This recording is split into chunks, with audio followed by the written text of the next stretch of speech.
कभी साइकिल से अपनी जर्नी की शुरुआत करने वाला इसरो आज चांद तक पहुंच चुका है। सिर्फ चांद नहीं, मंगल तक भी। और फिर हम गगनयान की भी सैर करने वाले हैं।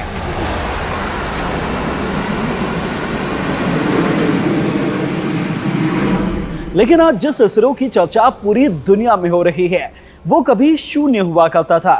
इस वीडियो में हम आपको इसरो के शून्य से अनंत तक पहुंचने की पूरी कहानी बताएंगे।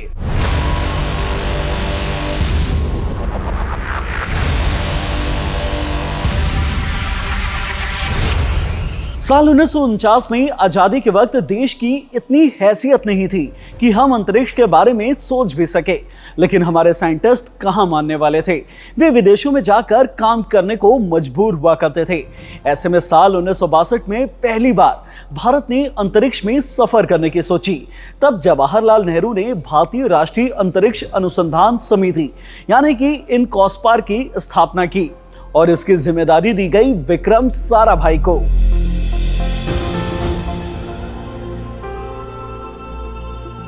विक्रम साराभाई ने एपीजे अब्दुल कलाम के साथ मिलकर सिर्फ एक साल के अंदर ही एक रॉकेट तैयार कर लिया और इसके लॉन्चिंग की जगह तय की केरल के थुम्बा में समुद्र तट के बिल्कुल किनारे। साल 1963 में जब भारत के पहले रॉकेट ने उड़ान भरी, तब वहां रॉकेट के सामान को लाने ले जाने के लिए बैलगाड़ी और साइकिल का इस्तेमाल किया गया था। इस दौरान इस मिशन में काम करने वाले वैज्ञानिक आरवा मुदन ने अपनी किताब इसरो द पर्सनल हिस्ट्री में लिखा था। उस वक्त हम लोग कहीं आने जाने के लिए साइकिल का इस्तेमाल किया करते थे। कलाम साइकिल नहीं चलाते थे तो वे किसी दूसरे के साथ साइकिल पर बैठते थे। हम लोग साइकिल से रॉकेट लॉन्चर वगैरह भी ले आते थे क्योंकि हम लोगों के पास एक ही जीप थी जो बेहद व्यस्त थी। लेकिन इस रॉकेट की उड़ान के साथ ही भारत के अंतरिक्ष की उड़ान भी शुरू हो गई।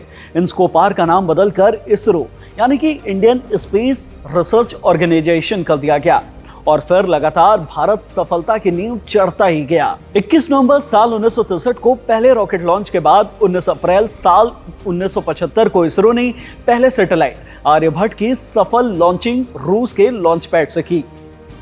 फिर 18 जुलाई 1980 को इसरो ने SLV-2 का सफल परीक्षण किया। साल 1983 में INSAT-1B का प्रक्षेपण हुआ और फिर साल 1994 में PSLV का प्रक्षेपण किया गया।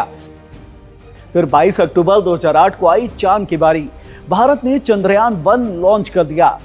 साल 2014 में हम मंगल ग्रह तक पहुंच गए और इसरो ने मंगलयान लॉन्च किया। फरवरी 2017 में इसरो ने विश्व रिकॉर्ड बना दिया। इसरो ने एक साथ 104 सैटेलाइट लॉन्च किए। फिर साल 2019 में हमने चंद्रयान-2 लॉन्च किया।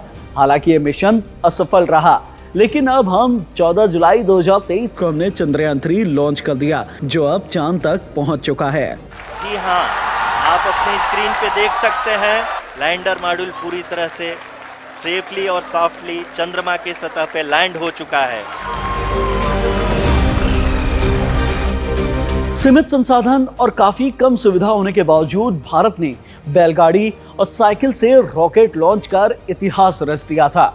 साइकिल और बैलगाड़ी से शुरू हुई ये जर्नी आज चांद तक पहुंच चुकी है। हम चांद के वो रहस्य दुनिया को बताने जा रहे हैं जिसकी पूरी दुनिया को इंतजार है।